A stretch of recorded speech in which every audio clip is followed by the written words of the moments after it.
정필모 의원은 며칠 전까지 선관위원장이었습니다. 사퇴를 했고 민주당에서는 왜 사퇴하느냐라는 기자의 질문에 대해 건강상의 이유라고 했습니다.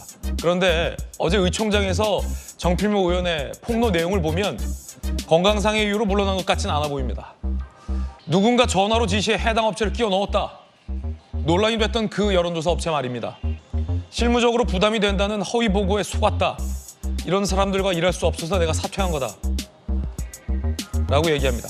논란의 중심으로 지목받았던 김병기 의원은 손사래를 쳤습니다. 해당 의혹에 대해서. 나는 압력을 행사한 적 없다. 그런데 어제 의총장에서 정필모 전 선관위원장은 누군가 전화로 지시해 해당 업체를 끼워 넣었다라는 겁니다. 그리고 더 앞서 이재명 대표는 해당 여론조사 논란에 대해서 문제없는 여론조사다라고 부인한 바 있습니다. 법률위 부위원장님, 어떻게 된 겁니까? 정필모 선관위원장은 누군가 전화를 걸어서 해당 업체를 끼워 넣었고 내가 그거 안 된다라고 했는데 날 속이기까지 했다라고 폭로했습니다. 저런 사람들과 도저히 같이 일할 수 없기 때문에 내가 선관위원장직을 물러났다라고 폭로했습니다. 그런데 얼마 전까지 민주당은 기자들에게 건강상의 이유 때문에 물러났다라고 말하지 않았습니까? 그 박용진 의원이 의총장을 나오면서 했던 큰일 났다는 얘기가 아마 저 부분을 지적하는 것 같습니다. 왜냐하면 하위 20% 평가에 대해서 아까 말씀드린 대로 이미 계량화돼서 나와 있는 것이기 때문에 그 공정성에 대한 비판을 할 수 있지만 신뢰성이 없는 조사라고 할 수는 없었는데 문제가 된 것은 그 최근에 돌았던 적합도 여론조사였습니다. 그게 그 조사 내용의 설계도 그렇고 특정 후보를 유리하게 하기 위해서 설계됐다는 문제 제기가 지역에서 나오고 있었거든요. 그러면 즉각적인 조치를 했었어야 됩니다. 이게 통상 뭐 적합도 조사를 하면서 여러 형태로 할 수 있는 것이니까 문제가 없다라고 그렇게 넘어갈 수 있는 사안이 아니었는데 누가 조사했는지에 대해서 처음에도 얼버무리고 그냥 넘어갔고요. 그리고 어제 의총에서 나왔던 얘기가 사실인지는 뭐 더 확인을 해봐야 되겠습니다만 만약 저런 과정에서 선정이 있었다고 하면 최근에 뭐 홍영표 의원 지역구도 그렇고 그런 여론조사가 돌았던 지역에서 그 경선 결과가 나오면 그걸 누가 수긍하겠습니까? 이미 신뢰성에 문제가 생긴 것이기 때문에 빨리 조치를 했어야 되고 당연히 뭐 이미 조치는 됐습니다만 이후 경선 여론조사에서 배제시켰어야 되고 그리고 왜 그런 문제가 발생했는지에 대해서 적어도 해당 의원들에 대해서는 하나하나 설명을 해서 이런 갈등이나 문제나 오해가 확산되지 않도록 했었어야 되는데 늦은 측면이 분명히 있습니다. 거기에 어제 그 정필모 의원이 얘기한 것까지 보면 문제가 간단치 않은 것이기 때문에 이것은 뭐 당 내에서 이견을 가진 그룹이 제기하는 문제가 아니라 공천의 지금까지 일부 그리고 향후의 신뢰성 문제의 중대한 국면이어서 원내대표가 지적했듯이 빨리 원인을 진단해서 책임자가 있다면 그에 대해서 책임을 묻고 그 결과가 경선에 영향을 미쳤다면 미친 대로 미치지 않았다면 그 결과는 이렇게 됐다는 설명을 해서 이 문제와 비판이 더 확대되지 않도록 빨리 조치를 해야 될 사안이라고 봅니다. 초기에 민주당에서는 해당 여론조사 업체와 관련된 의혹에 대해서 문제없는 여론조사 업체 선정이었다라고 부인을 했습니다.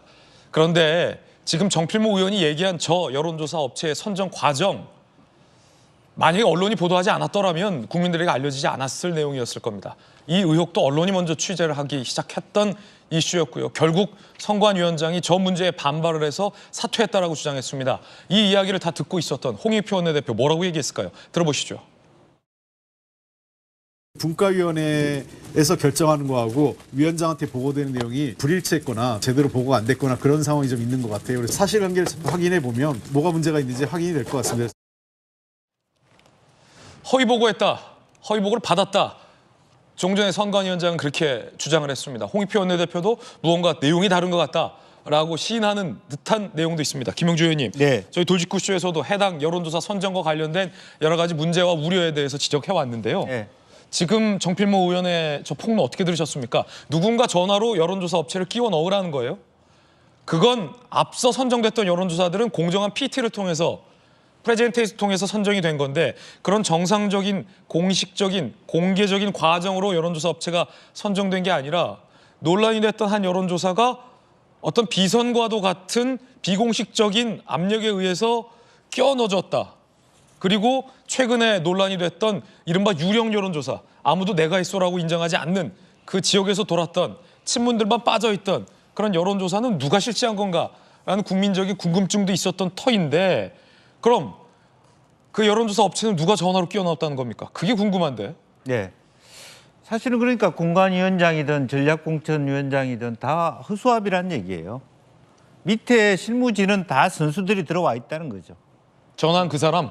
그리고 이수진 의원이 예를 들어서 어떤 김병기 의원의 어떤 투서 문제를 전달해도 자기 편의 문제는 누락시킨다는 것이 일상화돼 있다는 겁니다. 김병기 의원은 강하게 반박했습니다. 예, 예. 그러니까 이수진은 뭐 물론 그걸 우리가 누구 말만 100% 맞다고 말할 수는 없지만 전반적으로 보편화된 이야기가 위에 있는 위원장을 말하자면 그 눈을 가리게 하는 내용들을 실무진이 짜고 하고 있다는 얘기예요. 이제 그런 데 대한 뭐 정필모 의원의 어떤 양심 선언과 같은 사태라고 봅니다. 이제 그런 면에서 아니면 또 양심 선언의 문제가 아니라 이거 이대로 앉아 있다가는 내가 그냥 크게 당하겠다, 감옥 가겠다는 위기의식도 있을 수 있습니다. 이건 굉장히 큰 범죄 행위이기 때문에 이제 그런 부분들이 작동되고 있다라고 하는 것이고, 그러니까 당 비서실이나 공관이나 다 핵심적으로 젊은 세력들이 다 그런 내용을 이심점심으로 알고 비서라인이 가동된다는 거 알고, 그러니까 큰 문제가 안 되면서 홍익표 원내대표가 얘기하는 것이 그 얘기잖아요. 방법이 거칠다라는 얘기를 굉장히 순화해서 한 얘기인데 반칙이 일반화돼 있는 그런 시스템이다. 이재명 시스템이라고 하는 것이. 그런 부분에 이제 공천 시스템이 드러났다라고 하는 것이 바로 아까 박용진 의원이 얘기하는 큰일 났다. 사실 우리 내부의 아픈 구석인데 시시할 수 있는 정도의 수준을 지나가고 있다. 그런 부분이고, 이거는 단순히 이것을 여당은 물론이고 경찰, 검찰이 그냥 지나칠 일도 아닌 상태로 가고 있는 게 굉장히 문제라고 봅니다. 홍익표 원내대표 이야기 들으셨는데요. 홍익표 원내대표는 얼마 전 심야 의총에서 여러 가지 문제를 제기했지만 받아들여지지 않은 것으로 언론 보도됐습니다. 그중에 하나가 이거였습니다. 채점표 보여달라는 의원들에게 보여주지 않고 재심 요청도 기각하고 있는 것과 관련해요. 홍익표 원내대표도 어제 이렇게 얘기했습니다. 거칠고 투박하다. 하위 평가자분에 대한 개인 열람 문제와 관련돼서 제가 여러 차례 굉장히 강력하게 주문을 했음에도 불구하고 공관위원장께서 당초에는 그 열람을 해줄 것 같다 하다가 이후에는 당원 당규를 이유로 못 해주겠다라고 하면서 당사자들에게 그냥 문자를 날렸었습니다. 당원 당규에 대해서는 다툼의 여지가 있습니다만 개인적으로는 매우 유감스러운 결정이었다. 그리고 절차 자체도 매우 거칠고 투박했다라고 말씀드리고 싶습니다. 당 밖에서는 원내대표와 당대표가 이견을 갖고 충돌하고 있다라고 보는 시각도 많습니다. 그런데 박승규 차관님 궁금한데, 논란이 됐던 그 여론조사, 네. 언론 보도로 시작됐고 초기엔 부인했지만 결국 그 업체를 배제하기로 결정된 것처럼 보이는데, 지금 정필모 의원 얘기를 들어보니까 어제 의총장에서 한 폭로했잖아요. 네네. 누군가 전화를 걸어서 선관위원장 모르게 선관위원장에게 허위 보고까지 하면서, 정필모 의원 주장입니다. 이 주장에 따르면 논란이 됐던 그 여론조사 업체를 끼워 넣었다는 겁니다. 누가 전화를 걸었을까요? 이거 밝혀내야 되는 거 아닙니까? 네.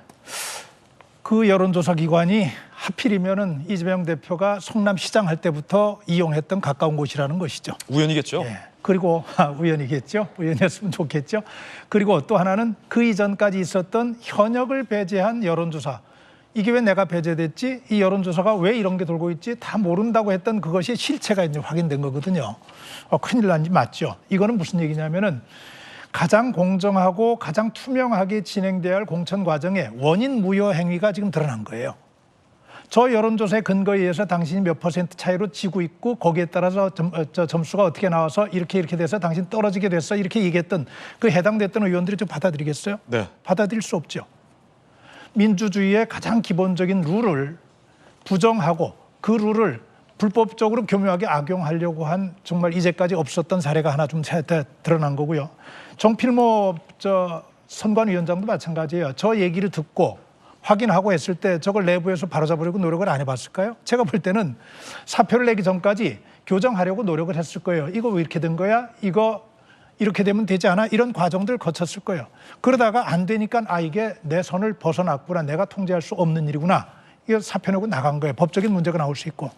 이런 면에서 저는 임혁백 공관위원장의 처지가 참 안타깝게 느껴져요. 저는 이재명 대표가 이번에 잘못한 것 중에 하나가 뭐 다 지금 가지만 임혁백 공관위원장 같은 사람을 정말 바보로 만들고 이분이 이제까지 쌓아왔던 학자로서의 명망을 완전히 땅에 팽개치게 만들어버린 거예요. 진흙탕 구덩이 속에 넣고 짓밟아버렸어요.